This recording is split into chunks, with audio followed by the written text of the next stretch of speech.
Vous vous souvenez des paroles « Elle vit sa vie par procuration devant son poste de télévision ». Est-ce qu'on en est si loin aujourd'hui finalement face à nos écrans en ayant accès aux moments de vie d'inconnus sur les réseaux sociaux? Nous ressentons une émotion, puis nous scrollons et la vidéo sera oubliée parmi des centaines d'autres. Mais est-ce que finalement on ne traite pas nos propres souvenirs de la même façon? Nous prenons des photos, des vidéos, des selfies, des timelapses dont les stories disparaissent après 24 heures et qui seront ensevelies sous des gigas dans notre téléphone.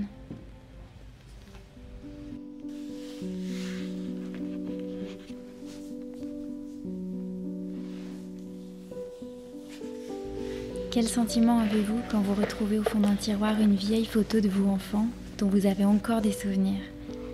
Quelles émotions avez-vous quand vous parcourez les vieux albums de famille aux pages jaunies, remplis de photos parfois mal cadrées? Aujourd'hui, je voudrais que vous ayez le courage de rendre vos souvenirs aussi précieux que ce qu'ils le méritent. Et oui, ça demande du courage parce que c'est une vraie tâche d'archiver nos souvenirs, ça demande du temps et de l'énergie. Mais pour moi, c'est surtout un investissement à long terme pour notre nous du futur et peut-être aussi pour d'autres personnes avec qui on voudra partager tout ça. Il y a un jour où tout ce qu'on vit aujourd'hui ne sera plus que des souvenirs si notre mémoire est encore bonne et les supports sur lesquels on les a archivés là maintenant en seront peut-être les dernières preuves. Comme pour beaucoup de choses, la valeur vient avec la rareté et la conservation dans le temps. Les supports ne sont pas tous égaux pour ça et le papier est le moyen le plus précieux de conserver mes souvenirs à mes yeux. Il est aussi celui qui engage le plus la nostalgie chez moi et je vous en parle parce que j'aime toujours faire les choses en mettant les émotions et les ressentis au centre de mes choix. On peut regarder toutes ces photos, sentir l'odeur des pages, entendre leur bruissement lorsqu'on les tourne et leur texture sous nos doigts. Je suis donc partie sur un album photo et pour ça j'avais besoin de deux choses, un album et des photos. J'ai pu trouver mon album à Emmaüs pour 1 €, je l'ai trouvé parfait.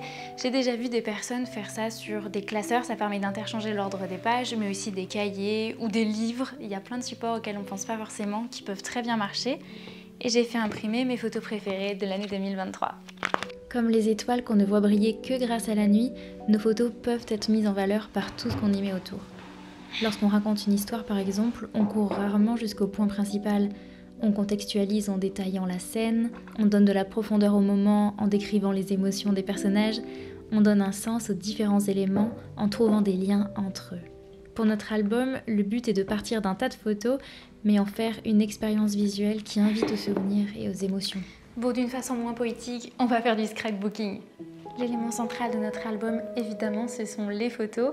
Moi, je les ai imprimées en faisant juste attention à alterner paysage, portrait, des photos d'action, des photos de contexte, des photos détails, des photos de loin pour essayer d'avoir des choses un petit peu variées ensuite dans l'album. Je viens les exporter depuis mon dossier souvenirs sur mon ordinateur que je viens remplir au fur et à mesure des mois avec les moments qui m'ont marqué, que ce soit des grands événements ou des petits moments du quotidien dont j'ai envie de me souvenir. La deuxième chose la plus importante, c'est justement ce qui n'est pas sur les photos et ce sont des informations, la date, hyper important, et le lieu pour pas se demander si les photos à la plage sont à la mer ou à l'océan. Et pour les personnes pas du tout physionomistes comme moi, vous pouvez aussi mettre les prénoms des personnes qui vous accompagnent dans vos souvenirs. Et ensuite, on pense à toutes les autres choses que la photographie pure. Il y a plein d'autres supports physiques qui peuvent venir soutenir notre histoire, des billets de train, des cartes, des petits mots, des photos plus abstraites, etc. Bon, et bien c'est le moment de se lancer. On laisse notre perfectionnisme de côté, on suit son intuition et surtout, on fait les choses avec le cœur.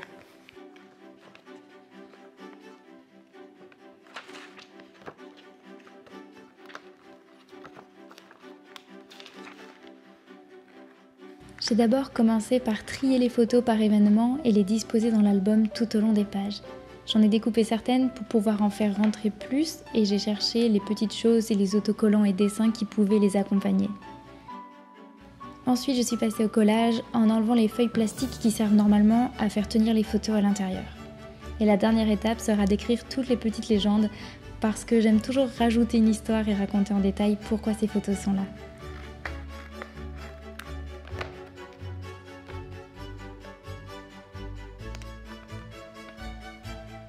Je crois qu'il y a quelque chose de très humain dans l'acte de vouloir préserver nos souvenirs de cette façon.